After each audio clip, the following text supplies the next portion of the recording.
Praise Lord. ദൈവനാമത്തിന് മഹത്വം ഉണ്ടാകട്ടെ. സർവശക്തനായ യേശു കർത്താവിൻ്റെ നാമത്തിൽ എല്ലാവർക്കും ഞാൻ എൻ്റെ സ്നേഹവന്ദനങ്ങൾ അറിയിക്കുന്നു. അല്പം നേരത്തെ ചിന്തിക്കായിട്ട് മത്തായി 6:1, മാത്യു ചാപ്റ്റർ 6:1. മനുഷ്യർ കാണേണ്ടതിന് നിങ്ങളുടെ നീതിയെ അവരുടെ മുമ്പാകെ ചെയ്യാതിരിപ്പാൻ സൂക്ഷിപ്പി, അല്ലാഞ്ഞാൽ സ്വർഗത്തിലുള്ള നിങ്ങളുടെ പിതാവിൻ്റെ പക്കൽ നിങ്ങൾക്ക് പ്രതിഫലം ഇല്ല. Praise the Lord.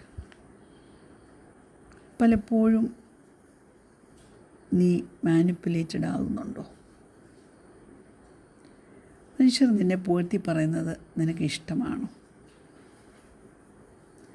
നിനക്ക് ചെയ്യാനായിട്ട് വെച്ചിട്ടില്ലാത്ത എന്തെങ്കിലും റെസ്പോൺസിബിലിറ്റി കണ്ടാൽ അത് പിക്കപ്പ് ചെയ്യാൻ നിനക്ക് ഇഷ്ടമുണ്ടോ? ചില ബന്ധങ്ങൾ കഠിനവും വിഷമവുമായി ജീവിതത്തിൽ തീരാറില്ലേ? തന്നെയല്ല, ചില ബന്ധങ്ങൾ അൺഹെൽത്തി ആയിട്ട് തീരും, ചില ബന്ധങ്ങൾ ഡാമേജിങ് ആയിട്ട് തീരും.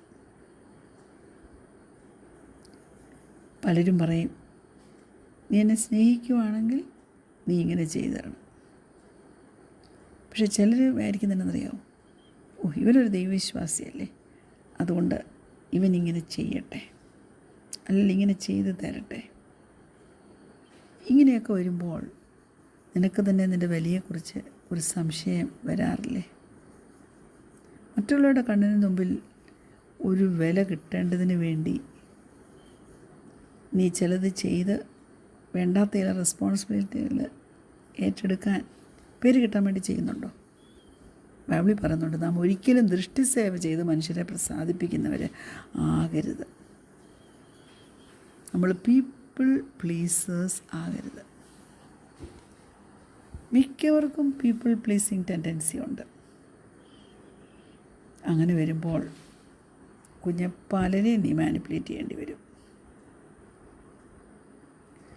ചില റിലേഷൻഷിപ്പൊക്കെ ഡാമേജ്ഡ് ആയിപ്പോവും. ചില കുറ്റബോധമൊക്കെ നിൻ്റെ ഉള്ളിൽ വന്നാൽ അത് നിനക്ക് ഭാരമായി തീർന്ന് ഡിപ്രഷനിലേക്കും ദുഃഖത്തിലേക്കുമൊക്കെ നിന്നെ കൊണ്ടുപോകാറില്ലേ? തന്നെയുമല്ല, നിൻ്റെ ശത്രു ജയിക്കുകയും നീ തോൽക്കുകയും ചെയ്യുന്ന അനുഭവം വരുമ്പോൾ ഇത് നല്ലതല്ലെന്ന് നിനക്ക് തന്നെ തോന്നാറില്ലേ? ഫിലിപ്പിയ ലേഖനം 2-ാം അധ്യായം 12-13 വാക്യങ്ങൾ ഇങ്ങനെ പറയുന്നു: അതുകൊണ്ട് പ്രിയമുള്ളവരെ, നിങ്ങളെല്ലായ്പ്പോഴും അനുസരിച്ചതുപോലെ ഞാൻ അരികത്തിരിക്കുമ്പോൾ മാത്രമല്ല, ഇന്ന് ദൂരത്തിരിക്കുമ്പോൾ ഏറ്റവും അധികമായി ഭയത്തോടും വിറയലോടും കൂടെ നിങ്ങളുടെ രക്ഷയ്ക്കായി ഇച്ഛിക്കുക എന്നതും പ്രവർത്തിക്കുക എന്നതും നിങ്ങളിൽ ദൈവമല്ലോ തിരുവള്ളമുണ്ടായിട്ട് പ്രവർത്തിക്കുന്നത്. നമ്മുടെ രക്ഷയ്ക്ക് വേണ്ടി നാം പ്രവർത്തിക്കണം. ഒരു വാക്യം കൂടെ എൻ്റെ പ്രിയപ്പെട്ടവരുടെ ചിന്തയിൽ ഞാൻ കൊണ്ടുവരട്ടെ. 2 തെസ്സലോനിക്കർ 3-ാം അധ്യായം അതിൻ്റെ 10-ാം വാക്യം: വേല ചെയ്യുവാൻ മനസ്സില്ലാത്തവൻ തിന്നുകയുമരുത് എന്ന് ഞങ്ങൾ നിങ്ങളോടുകൂടെ ഇരിക്കുമ്പോൾ തന്നെ ആജ്ഞാപിച്ചിട്ടുണ്ടല്ലോ. Praise the Lord. വളരെ ക്ലിയറായിട്ട് അതിൻ്റെ അർത്ഥം നമുക്ക് മനസ്സിലാകുന്നുണ്ടല്ലേ? നമ്മുടെ ചുമതലയുടെ ഓണർഷിപ്പ് നാം തന്നെ ഏറ്റെടുക്കണം. ഹെൽത്തി ബൗണ്ടറീസ് നാം കീപ്പ് ചെയ്യണം. പലപ്പോഴും മറ്റുള്ളവർ അവരുടെ ഭാരം നമ്മളെ കൊണ്ട് ചുമപ്പിക്കാനും അതിനുവേണ്ടി നമ്മളെ എങ്ങനെയെങ്കിലും സ്വാധീനപ്പെടുത്തി കയ്യിലെടുക്കാനും നോക്കുന്നവരുടെ കൂട്ടം വർദ്ധിച്ചു വരുന്നൊരു കാലഘട്ടമാണ്. നീ എന്ത് ഭാരമായി ഇപ്പോൾ ചുമക്കുന്നത്? എന്തിനു വേണ്ടിയാണ്? ആർക്ക് വേണ്ടിയാണ്? നീ തന്നെയാണോ അത് ചുമക്കേണ്ടതെന്നുള്ള ചിന്തയൊക്കെ ഇടയ്ക്ക് നമ്മുടെ ജീവിതത്തിൽ പൊങ്ങി വരേണ്ടതാണ്. ഈ വെയിറ്റ് എൻ്റെ സ്വന്തമാണോ, അതോ ഞാനത് താഴെ വെക്കണോ? നീ തന്നെ നിന്നോട് ചില ചോദ്യങ്ങൾ ചോദിക്കുമ്പോൾ അതിന് ഉത്തരം കിട്ടുവാൻ ഇടയാകും. നീ കാണുന്ന കൂടുതൽ ആൾക്കാരും വളരെ എനർജി ഉള്ളവരായിട്ടാണോ നടക്കുന്നത്, അതോ ശക്തിയൊക്കെ ചോർന്ന അവസ്ഥയിലാണോ നിൻ്റെ മുൻപിൽ നടക്കുന്നത്? ചെയ്യേണ്ടാത്ത, നിൻ്റെ മേൽ വെച്ചിട്ടില്ലാത്ത ചില ഡ്യൂട്ടീസ് എല്ലാം മറ്റുള്ളവരുടെ ഇൻഫ്ലുവൻസ് മൂലം നിനക്ക് ചെയ്യേണ്ടി വരുന്നുണ്ടോ?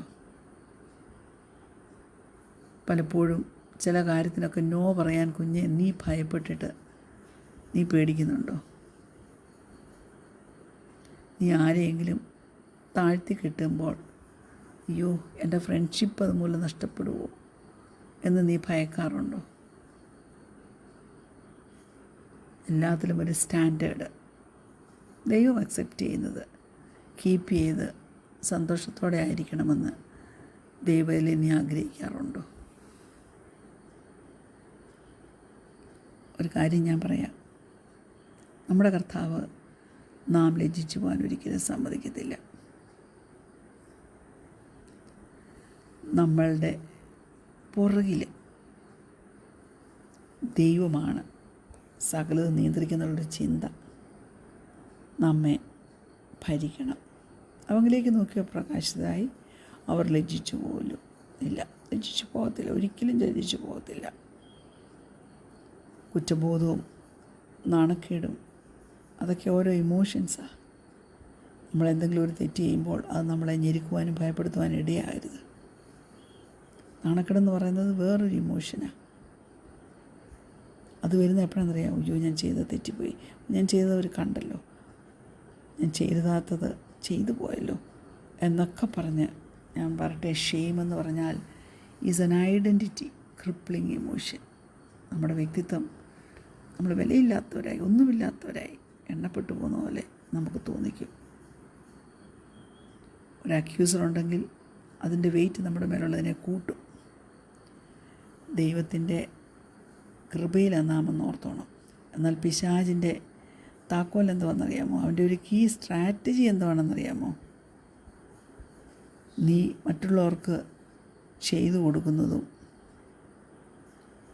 മറ്റുള്ളവർ നിന്നോട് ചെയ്യുന്നതും എന്താണെന്നൊക്കെ നോക്കിയാണ് നിൻ്റെ വിലയെന്നാണ്.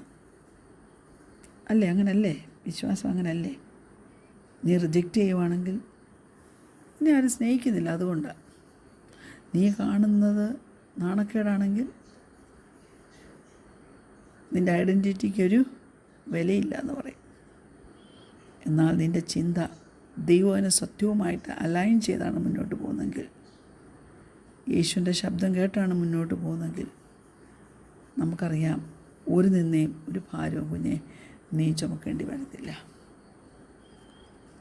ഈ ലജ്ജ കൊണ്ടുണ്ടാക്കുന്ന ആ ഭാരങ്ങളുണ്ടല്ലോ, നമ്മളെ ക്ഷീണിപ്പിക്കുവാൻ തക്കവണ്ണം, ശത്രു നമ്മളെ ഒപ്രസ് ചെയ്യുവാൻ തക്കവണ്ണം ഉണ്ടാക്കുന്നതാണ്. നമ്മുടെ ഉദ്ദേശം അവനറിയാം, അതനുസരിച്ച് അവന് പ്ലാനൊക്കെ ഡിസൈൻ ചെയ്തുകൊണ്ട് വരും. എബ്രായർ 12:2 ഇങ്ങനെ പറയുന്നു: വിശ്വാസത്തിൻ്റെ നായനും പൂർത്തിവരുത്തനുമായ യേശുവിനെ നോക്കുക. തൻ്റെ മുമ്പിൽ വെച്ചിരുന്ന സന്തോഷം ഓർത്തവൻ അപമാനം അലക്ഷ്യമാക്കി ക്രൂശിനെ സഹിക്കുകയും ദൈവസിംഹാസനത്തിൻ്റെ വലത്തുഭാഗത്ത് ഇരിക്കുകയും ചെയ്തു. ഹല്ലേലൂയ! യേശുവിനെ അവർക്കൊന്നില്ലേ? എന്നാൽ ക്രൂശിൽ വെച്ചും യേശുവിന് അവരോട് ക്ഷമിക്കുവാൻ കഴിഞ്ഞു. ആ ഷെയിമെല്ലാം യേശു സഹിച്ചു. അവനെ നേക്കഡായിട്ടൊക്കെ അവരാക്കി, പക്ഷേ അതും അവൻ വഹിച്ചു, അവൻ ക്യാരി ചെയ്തു. യേശു കർത്താവ് നമുക്ക് വേണ്ടി ക്രൂശി ചെയ്തത് എന്താണെന്ന് ഓർക്കുമ്പോൾ നിനക്ക് നിൻ്റെ വിലയെക്കുറിച്ച് ഒരു വെളിപ്പാട് കിട്ടും. എല്ലാ നാണക്കേടുകളും എല്ലാ ഭാരങ്ങളും വിട്ടെറിഞ്ഞിട്ട് നിൻ്റെ ജീവിതത്തെ പ്രൊപ്പൽ ചെയ്യുവാൻ തക്കവണ്ണം യേശു കർത്താവിൻ്റെ വചനം ഇടയാക്കും. അങ്ങനെ വരുന്ന ഷെയിം വെയ്റ്റ്സൊക്കെ മനസ്സിലാക്കണം. അതിനെ പുറകോട്ട് വലിക്കുന്നുണ്ടോ? അതിനെ ഭയപ്പെടുത്തുന്നുണ്ടോ? എവിടെയെങ്കിലും ഒളിച്ചിരിപ്പാൻ, ഹൈഡ് ചെയ്തിരിപ്പാൻ നീ ആഗ്രഹിക്കുന്നുണ്ടോ? ഹല്ലേലൂയ! വല്ലതും ചെയ്യുവാൻ നിന്നെ പ്രേരിപ്പിക്കാതെ വണ്ണം ചിന്തകൾ നിന്നെ അമർച്ച ചെയ്യുന്നുണ്ടോ?